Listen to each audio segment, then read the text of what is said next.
Association of America. Parental guidance is suggested. Hi, this is Randy Palmer. I'm the current sitting worshipful master of Austin Lodge 12 here in Austin, Texas. I'm excited to announce that we're going to be continuing our coverage of the John Brengle lecture series. And tonight we have the neat accoutrement of having Brother Robert Marshall here to talk. Look forward to seeing you guys here tonight. I'm Kevin Sanders with Austin Lodge 12, and I always look forward to Brother Brengle's lecture series here at Austin Lodge 12. Introduction, John. As John said, I am a member of Austin 12, and I'm very proud of that. I just had an article come out in the Fraternal Review publication from the South California Lodge of Research, and I think my membership with Austin Lodge and Austin Scottish Lodge are the only things mentioned membership-wise. So I make a point to tell people I'm a member of Austin Lodge. Thanks for having me here tonight. I think last time I spoke with you guys, I talked about pirates and Freemasonry, a very fun topic.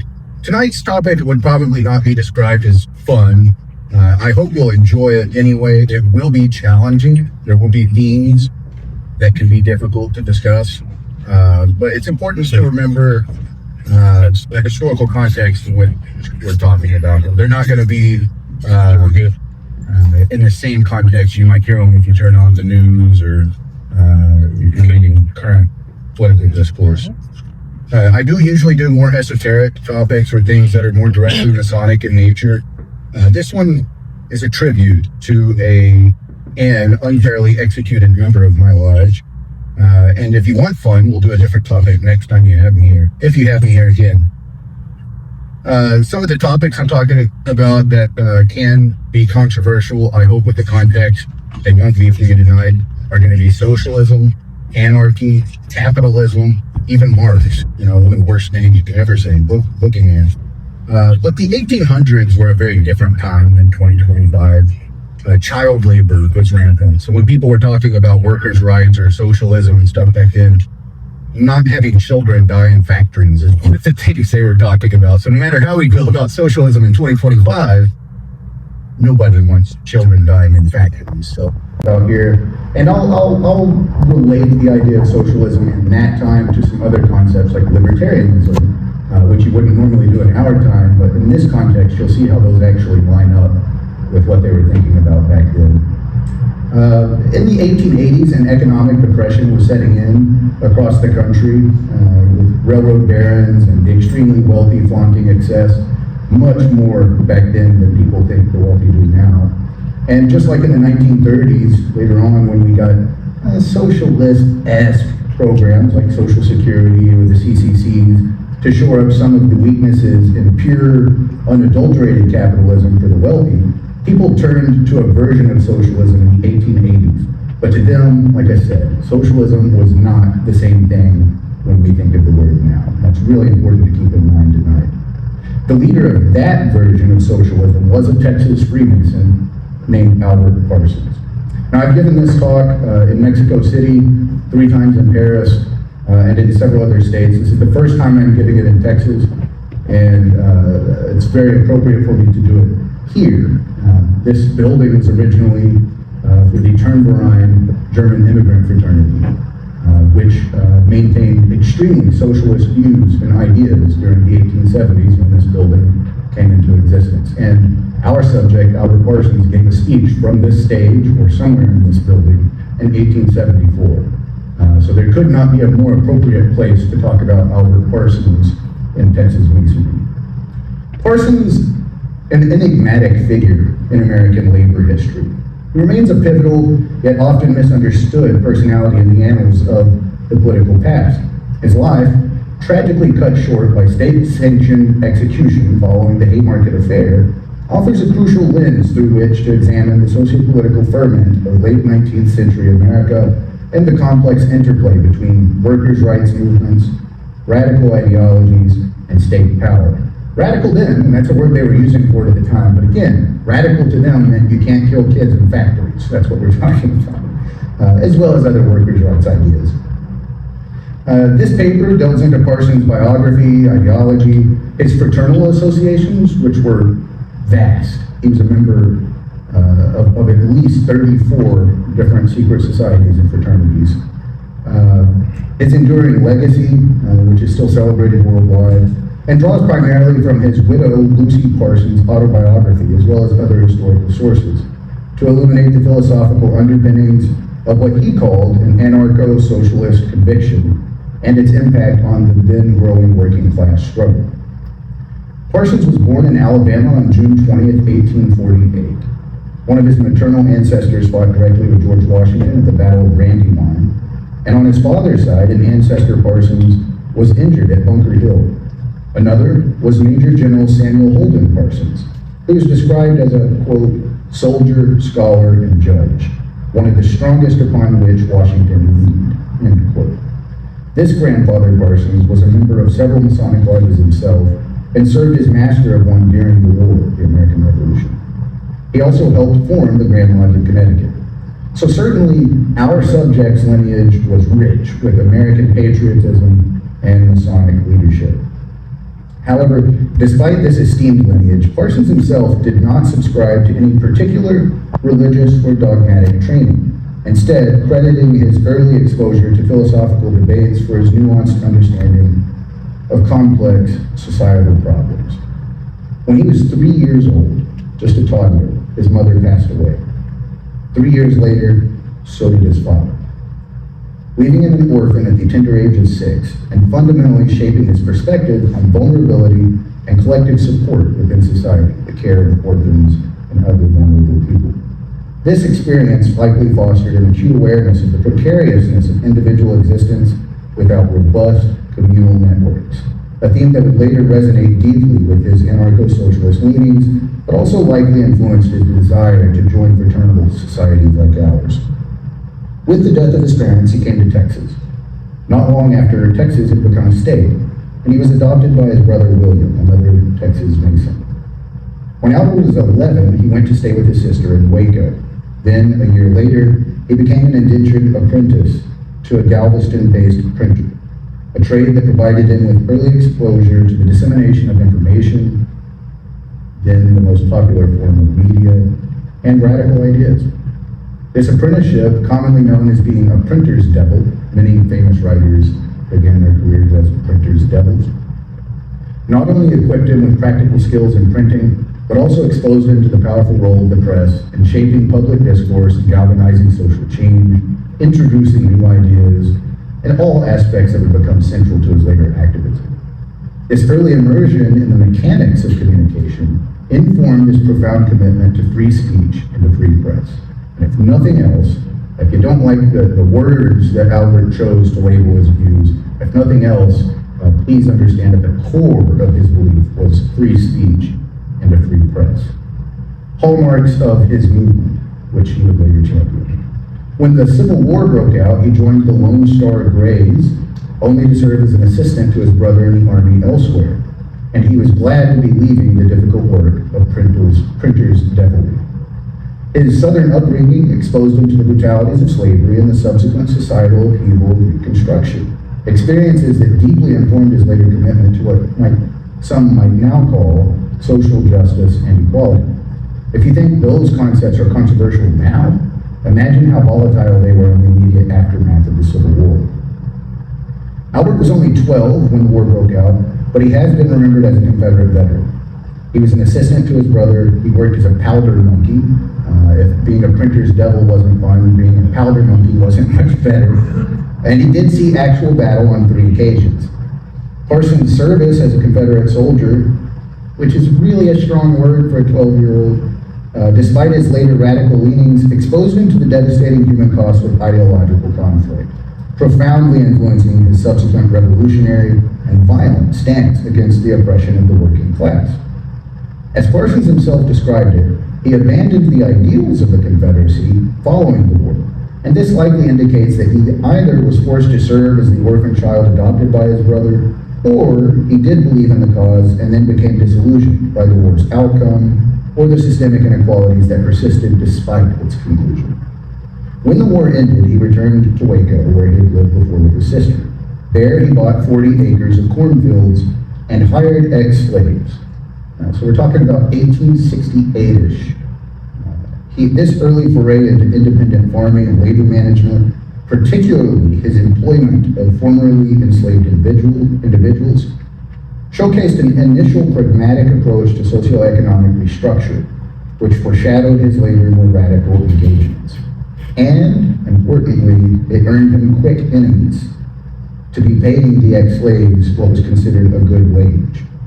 With his portion of the money from the crop, he enrolled at what is now Baylor University and also was initiated into the mysteries of Freemasonry at Waco Masonic Lodge. And we do still have his original paperwork. In 1868, he started his first publication venture, the Waco Spectator. This venture, occurring during a period of intense societal flux, allowed him to actively participate in public discourse, shaping opinions and reflecting the tumultuous political landscape of Reconstruction-era Texas. At the time, Waco was nicknamed the Athens of the American South. It had Baylor, Waco University, what would become TCU, what was originally the Waco Masonic Institute. Paul Quinn College opened soon after that. It was one of the first black universities in the South. And Toby's College, the first business college in the country. At least 7 colleges and universities in Waco at the time. It was really thought of as a place for a variety of academic thinking. Albert immediately began to publish his support in the Waco Spectator for enfranchising black people. Again, we're talking about 1868, and he's wanting to give black folks the vote. And advocating for related ideals. A dangerous stance in a state that was then still deeply entrenched in old ways of thinking, and experiencing widespread violence against freedmen and their allies. He was only 20 years old at this point. Quote, "I became a Republican, and of course had to go into politics. I incurred thereby the hate and contumely of many of my former Army comrades, neighbors, and the Ku Klux Klan. My political career was full of excitement and danger. I took the stump to vindicate my convictions. The lately enfranchised slaves over a large section of country came to know and idolize me as their friend and defender, while, on the other hand, I was regarded as a political heretic and traitor by many of my former associates." Albert's involvement in Reconstruction-era politics further solidified his commitment to racial equality and workers' rights, laying the groundwork for his future work. This period was instrumental in shaping his anti-authoritarian stance, which had not fully crystallized yet, but was starting to show its signs. His belief in the necessity of direct action against oppressive systems, which he would later articulate within the framework of anarchism. Again, very different concept in 1870 than it is in 2025. He became a leader of what was called the Radical Republicans in Texas, advocating for expanded suffrage, challenging the entrenched power structures of the post-Gulf South, a role that brought him into direct conflict with conservative elements striving to maintain white supremacy. In 1870, Ulysses Grant appointed Parsons as a customs inspector in Galveston, a position that provided him with a platform to continue his advocacy for social justice, even as it placed him in the machinery of federal power. He then became secretary for the Texas State Senate, and it's during that time that he came to give a speech here at the Turnbull Ryan building. In 1873, he was appointed Chief Deputy Director of the United States Internal Revenue at Austin, which further integrated him into governmental structures, while simultaneously deepening his understanding of their operational intricacies and inherent limitations, which is a nice way of saying he's getting an inside look to the federal government, which he would very soon decide was worthless. This era saw the rise of black political participation in the election of African Americans to positions of power, even in Texas, including Norris Wright Cuny, Grandmaster of the Prince Hall Grand Master of Texas. Even as white supremacist groups like the Ku Klux Klan engaged in widespread extra-legal violence and economic exploitation to suppress these successes, Parsons himself ran afoul of the Klan directly. He faced threats and violence for his activism against their terroristic efforts to restore white Democrat control and disenfranchise black voters. When he met the freed slave, Lucy Parsons, future Lucy Parsons, Lucy Gonzalez as her name at the time, a woman whose intelligence and radical convictions mirrored his own, Their shared dedication to justice intensified his resolve to challenge established power structures. However, Albert's relationship with a black woman became a flashpoint for backlash, forcing them to leave Texas for Chicago in 1873 after a showdown with the Klan, which unsurprisingly was not willing to ignore the marriage of a white man to a black woman in 1873, but especially not when it was between two outspoken and politically involved radical Republicans. The move to Chicago would prove pivotal in Albert's radicalization and involvement in the growing labor movement. Chicago placed him at the epicenter of what was then the American labor movement, where he became a prominent orator and organizer, advocating for the 8-hour workday. That this was really Albert's baby, his gift to the world, the idea that people should not be forced to work any more than 8 hours in a given day. That's really important, especially for Masons. I'll explain why. As well as the overthrow of exploitation in general.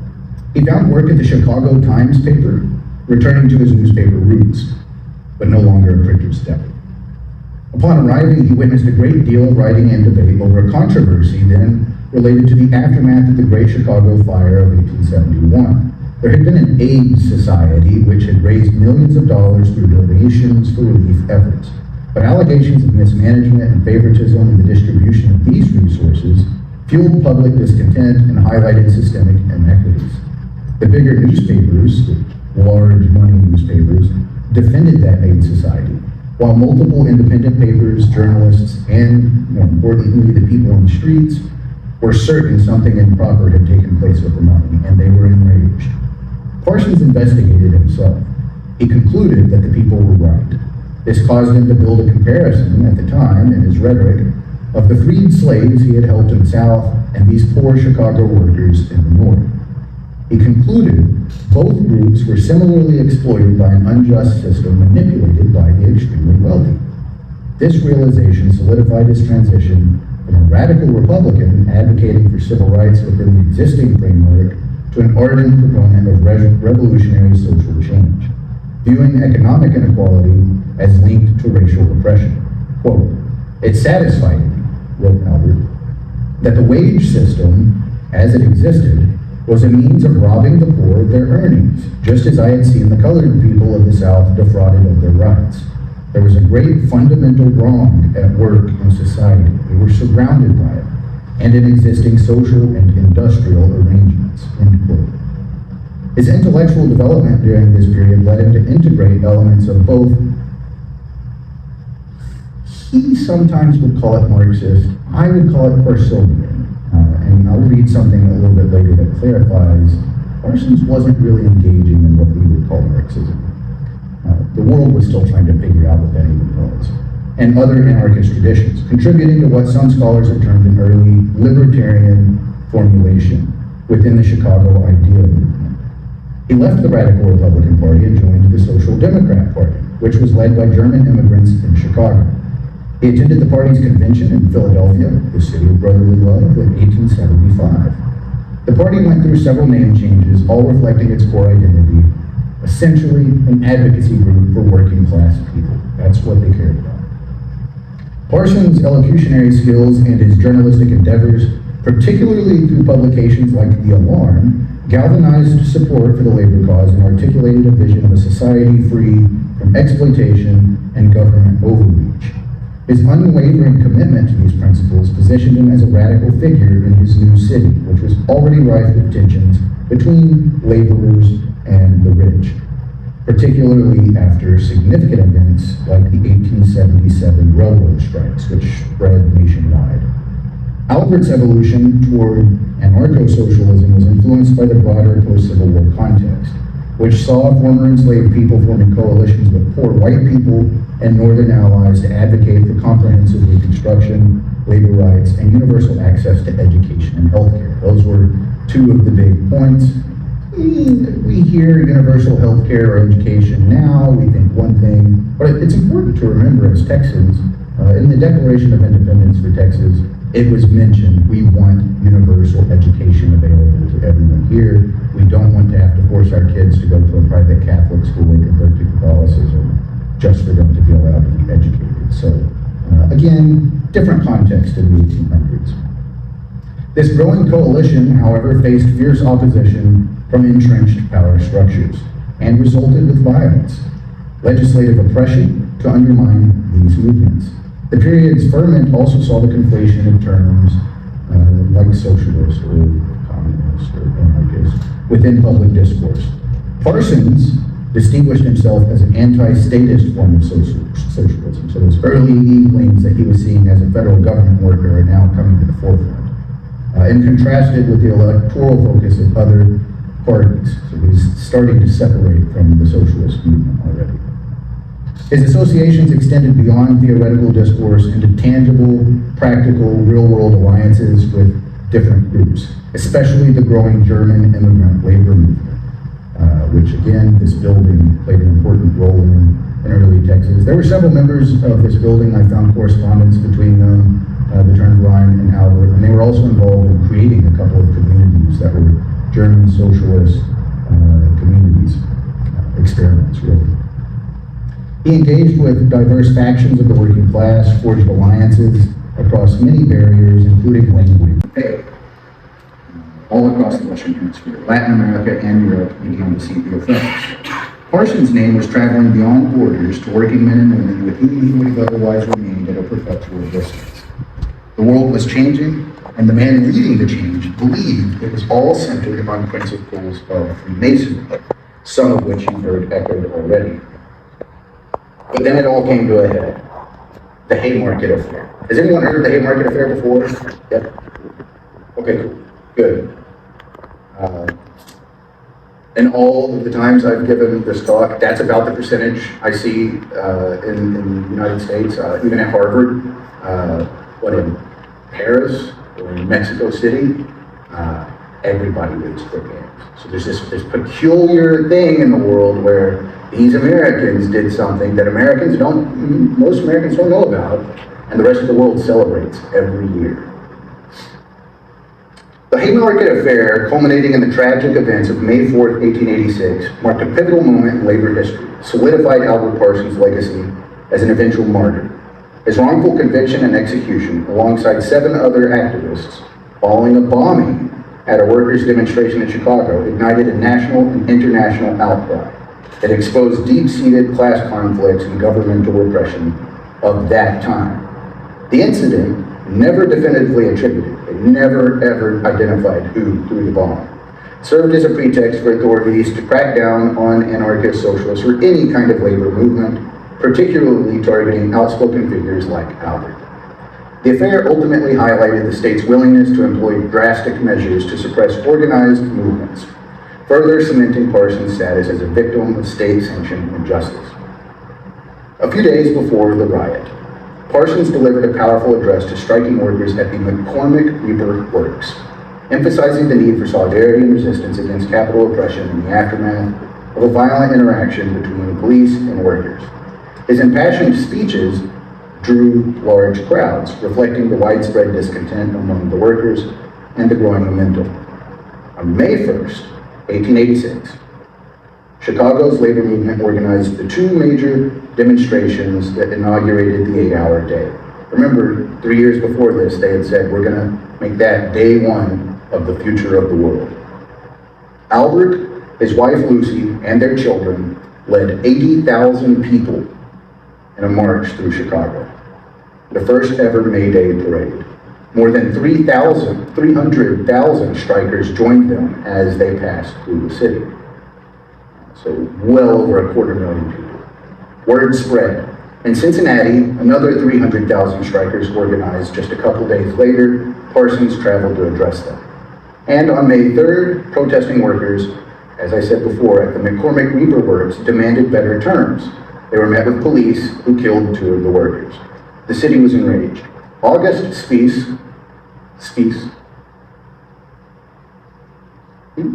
supposed to be German, August, one of Parsons' friends, announced plans for a rally after the 2 workers had been killed at the Reaper Works. The rally would be held at Haymarket Square on May 4th. Local printers made flyers with announcements. At the top of these flyers, it initially read, "Working men, arm yourselves and appear in full force." But Spies recalled the flyers from the printers. He had them destroyed and ordered them to be reprinted with the incendiary phrase, "arm yourselves," omitted, because he was aiming to de-escalate tensions and avoid violence. 20,000 copies of the milder version went out, and this is an important point when considering these men were later executed on the claim they intended violence. Parsons originally declined to speak at Haymarket. However, upon hearing that the rally was poorly attended, he felt compelled to join, believing his presence would lend crucial support to the workers' cause. The rally was initially peaceful. In Spies' speech, he clarified that, quote, "There seems to prevail the opinion in some quarters of the city that this gathering has been called to inaugurate a riot. Hence, these warlike preparations on the part of so-called law and order. However, let me tell you at the beginning, this meeting has not been called for any such purpose. The object of our meeting is to explain the general situation of the 8-hour movement and to throw light upon various incidents in connection with it. We will not tolerate violence," end quote. A wagon served as a makeshift stage for speakers, including Parsons, who spoke for 45 minutes as it began to rain, with his usual rhetoric about the 8-hour day and the general cause of liberty. In addition to reasonable schedules, Albert called for fair wages, a shrinking of society's wealth gap, and equality for all people, regardless of race. He lamented the action of the police as an outrage from 2 days before at the Beaver's Works. He condemned rich people's media and newspapers for mischaracterizing the events that led up to the disaster and, quote, "turned the people against the workers." He encouraged the crowd to embrace their American rights as laid out in the Bill of Rights, and spoke about the importance of everyday people being able to stand against big corporations and, yes, the government itself. And then Parsons left. He departed. The last speaker was another socialist and Methodist preacher, Samuel Filden. As the event neared its conclusion around 10:30 p.m., and city mayor Carter Harrison, who had come to observe in case things went badly, the mayor wanted to be on hand personally in case there were going to have to be consequences for a riot, left because he noted it was very peaceful. Then a contingent of police officers abruptly arrived and ordered the crowd to disperse. At this critical juncture, an unidentified individual threw a bomb into the ranks of the police, igniting chaos and gunfire. It resulted in 11 deaths. Investigators concluded most of the police suffered wounds from friendly fire in the chaos. 70 civilians also suffered gunshot wounds from the police. This single act of bombing violence, whose perpetrator remains unknown to this day, irrevocably altered the trajectory of the working rights movement and led directly to the unjust persecution of prominent leaders. The bombing happened, as I said, after Albert and his wife Lucy were already long gone. Yet both of them would spend the rest of their lives dealing with the fallout. Worried about their kids being out in the rain, they had left the rally and went to Zeff's Hall. I've been there in Chicago, had a beer. They still serve beer just like they did for Albert. 7 men were immediately arrested in the following days, all of them leaders of the movement, most of them German immigrants working in the office of the Arbeiter Zeitung paper. Albert fled. He made his way to Waukesha, Wisconsin, where he went into hiding. For weeks, he lived secretly in the barn of future mayor of Milwaukee, Daniel Hone. If you haven't heard about Daniel Hone before, look him up. He did extraordinary things. He's still revered for his work in Milwaukee.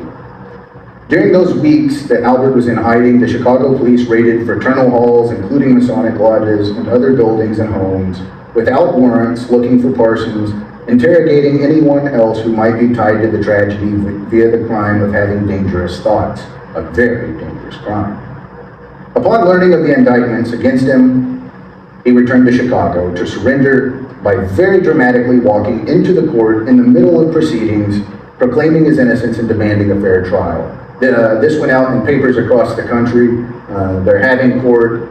One guy's missing. They haven't been able to find him. And the door swings open and he strides in. "I demand a fair trial." Pretty cool cavalier moment. The subsequent proceedings, widely condemned as a show trial, disregarded due process and relied heavily on circumstantial evidence and coerced testimony, reflecting the prevailing anti-labor hysteria. That hysteria was sparked by large newspaper companies across the country, the media telling people with exaggerations how extreme and dangerous the accused were. This sensationalized media coverage played a significant role in shaping public opinion and pressuring the judiciary to deliver guilty verdicts. During the trial, witnesses testified that none of the 8 defendants had thrown the bomb. Despite this, all 8 were convicted, with 7 receiving death sentences and 1 a lengthy prison term, underscoring the political motivations behind the prosecution and the deeply flawed nature of the process. The lack of credible evidence directly linking them to the bombing, coupled with the prosecution's appeals to nativist and anti-anarchist sentiments, cemented the trial's reputation as a miscarriage of justice. According to many Chicagoans, it was actually a Pinkerton hired by a wealthy Chicago businessman who tossed the bomb. If you're not familiar with Pinkertons, I won't get into it now, Google it. It'll make sense why they may have been responsible for what happened. This judicial overreach transformed the accused into martyrs and intensified the global struggle, not just American, and imbued the May Day celebrations with a renewed sense of purpose.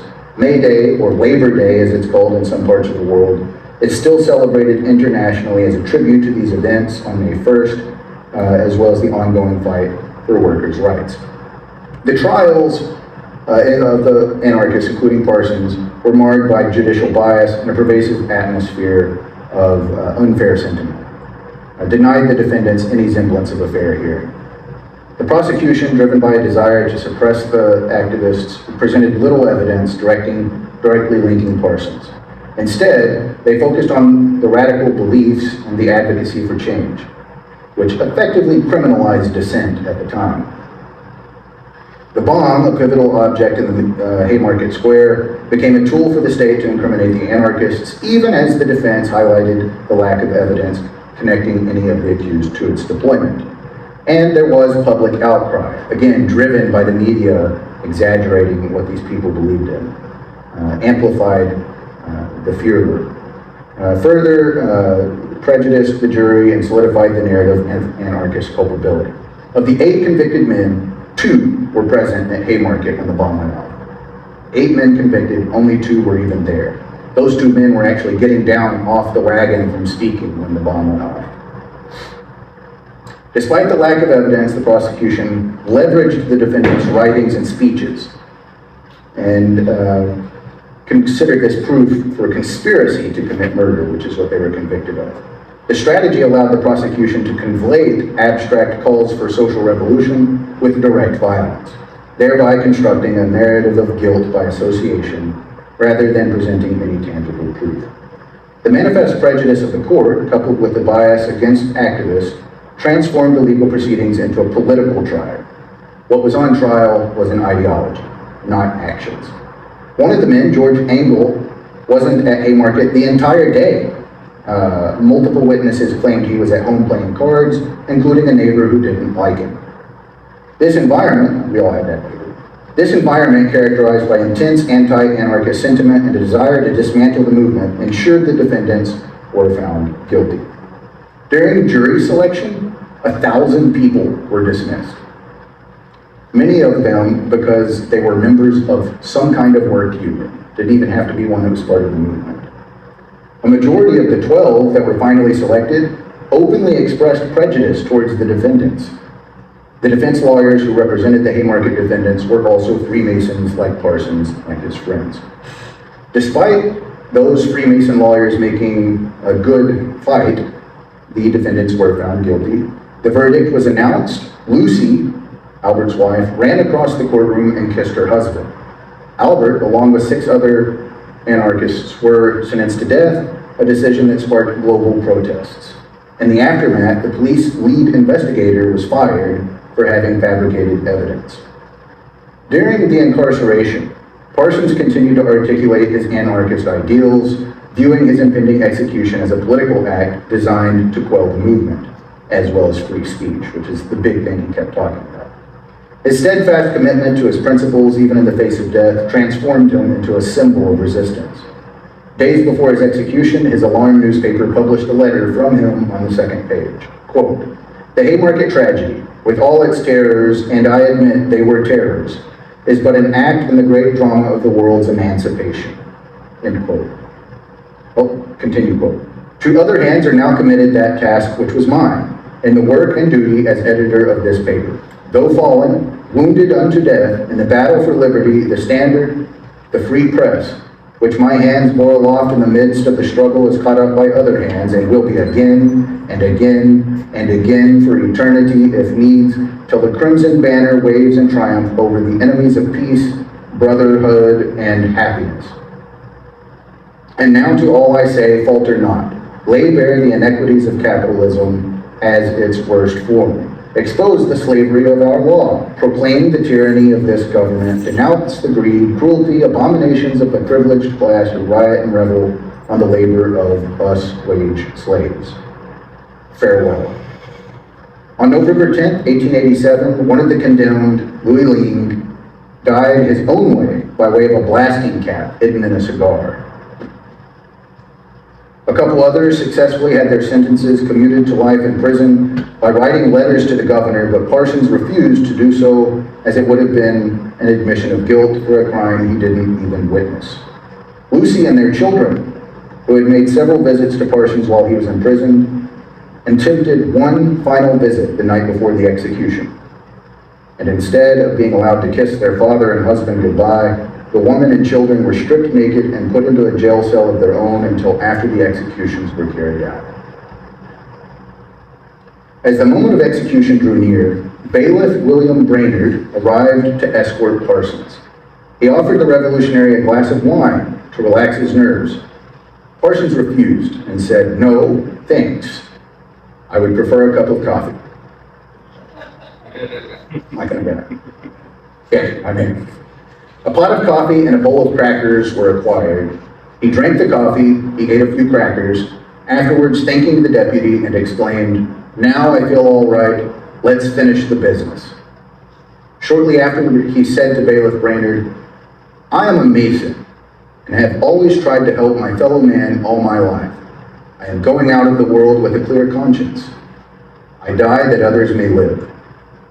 He then gave Brainerd a Masonic grip and word to authenticate his statement. It's the last thing Albert Parsons did on the way to the gallows. The men sang Marseillaise, the anthem of the International Workers' Rights Movement. At the gallows, Parsons is said to have bravely faced his death. His final words were, "There will be a time," this is the final words of Spies, one of his comrades. "There will be a time when our silence will be more powerful than the voices you strangled today."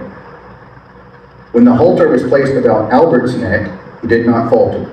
He stood erect, looking earnestly yet reproachfully at the people before him. The nooses were quickly adjusted, the caps pulled down, and a hasty movement made for the traps. Then, from beneath the hood, came these words, "Will I be allowed to speak, O men of America? Let me speak, Sheriff Matson. Let the voice of the people be heard. Oh!"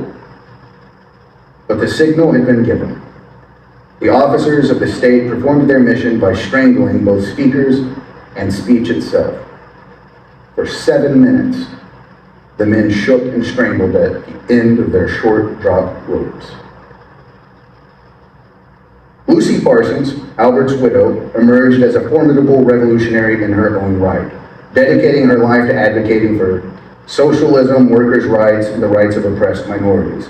And I need to edit that because she did not advocate for socialism. She hated it. She was advocating anarchism, libertarian anarchism, often critiquing the state's role in racial oppression as well. Remember, she was a freed slave black woman from Texas. Her impassioned activism, rooted in the tragic loss of her husband, extended to co-founding the Wobblies and consistently challenging the systemic injustices perpetuated by the wealthy and government authorities. Her commitment to justice and her relentless critique of power structures underscore the impact of the Haymarket affair on subsequent movements and the enduring legacy of its victims. I've seen murals of her in 6 different countries. Her tireless efforts to memorialize the martyrs specifically and to continue their struggle for a more equitable society solidified her own place as a pivotal figure in the world's radical history. I named my daughter after her too. Lucy, one of her nicknames, by the way, was the Goddess of Anarchy, so hopefully that doesn't cause me any trouble. Lucy meticulously collected and disseminated her husband's writings and speeches, ensuring his philosophical contributions to the movement and labor activism in general were not erased by his execution. This endeavor served to counteract the state's attempt to silence him and end free speech. She also authored his biography, using her personal insights and his extensive correspondence to craft a narrative that humanized him, made him a person instead of a symbol, while framing his execution as an assassination. Through her efforts, she transformed Albert Parsons against exploitation and state violence, and preserved his legacy for activists and scholars. A few years after the execution, the Illinois governor issued pardons, declaring the men had been convicted based on, quote, hysteria, packed juries, and a biased judge, end quote. They had found at least 4 jurors, as well as the judge, had received money from the employer of the Weaver's Works, where Albert had spoken a few days before the riot. The governor also claimed his belief that the Pinkertons were responsible, and the governor promptly saw the end of his political career. Beyond memorializing Albert, Lucy actively engaged in public speaking and organizing. She traveled extensively and became famous on her own. Her commitment extended to challenging all kinds of inequality, and she battled with and against feminists of the time. This broad engagement with various forms of oppression prefigured later understandings of intersectionality. And just about 6 years ago, a professor of UT wrote a new book about Lucy Parsons. It's the authoritative biography now, titled Goddess of Anarchy. Albert's philosophical contribution centered on a critique of the wealthy and a vision for a stateless, classless society. I'm going to not rehash his philosophy, I've done it enough. Parsons critically engaged with the systems of the era and argued against exploitation and inequality by concentrating wealth and power in the hands of the few. He envisioned a society where collective ownership would ensure equitable distribution of resources and freedom for all people to live however they wanted to live without the government or the extreme wealthy dictating their lives. One historian has said no single event has influenced the history of labor in Illinois, the United States, or even the world more than the Chicago Haymarket Affair. It began with a rally on May 4th, 1886, but the consequences are still being felt today. Although the rally is included in American history textbooks, sometimes very few present the event accurately or point out its significance. That's William J. Patterman. Ultimately, Albert's legacy extends beyond his direct impact on labor reforms, serving as a foundational inspiration for subsequent iterations of populist movements in America of many kinds, even some that maybe would have been in conflict with his own, as well as the modern libertarian movement and the general trend towards distrusting billionaires now, millionaires in his time, the government, fake news, etc. I'm sure y'all haven't heard anything about those things in recent years. The enduring relevance of his critique of wage slavery and his advocacy for a radical reorganization of work and property to continue to inform labor politics, even as the terminology shifted toward wage work. His concepts of worker empowerment and autonomous organization through fraternities and secret societies impacted the golden age of fraternalism, as seen in America and beyond. This connection highlights the continued relevance of his thought and a non-deterministic, non-materialist framework for revolutionary change, which challenged the scientific hypotheses often associated with Marxist orthodoxy. So that's one of the ways his ideas shifted from Marxism. He was breaking away from this idea that science could be used to explain the way society was structured. Instead, he was trying to develop a more ideal society that might defy science. So it was neither Marxist nor capitalist, instead Parsonian. James Green wrote, "No other event in American history has exerted such a hold on the imaginations of people in other lands especially on the minds of working people in Europe or the Latin world, where the martyrs of Chicago are annually recalled in the iconography of May Day, even now. Brother Albert Parsons, a Texas Mason from Waco, changed the world, beginning perhaps with a speech he gave in this building. A lot of the world celebrates his legacy every year on May 1st, and maybe we should too. That's the presentation.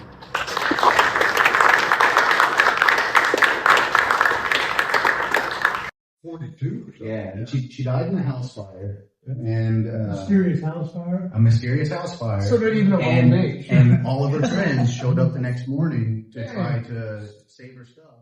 I'm Robert Marshall, and I've had a good time here visiting with the members of Austin Lodge 12 tonight, telling them and sharing with them about a member of my lodge, Albert Parsons, whose movement changed the world, created May Day. And I hope I get to return and speak with the men of Austin 12 again.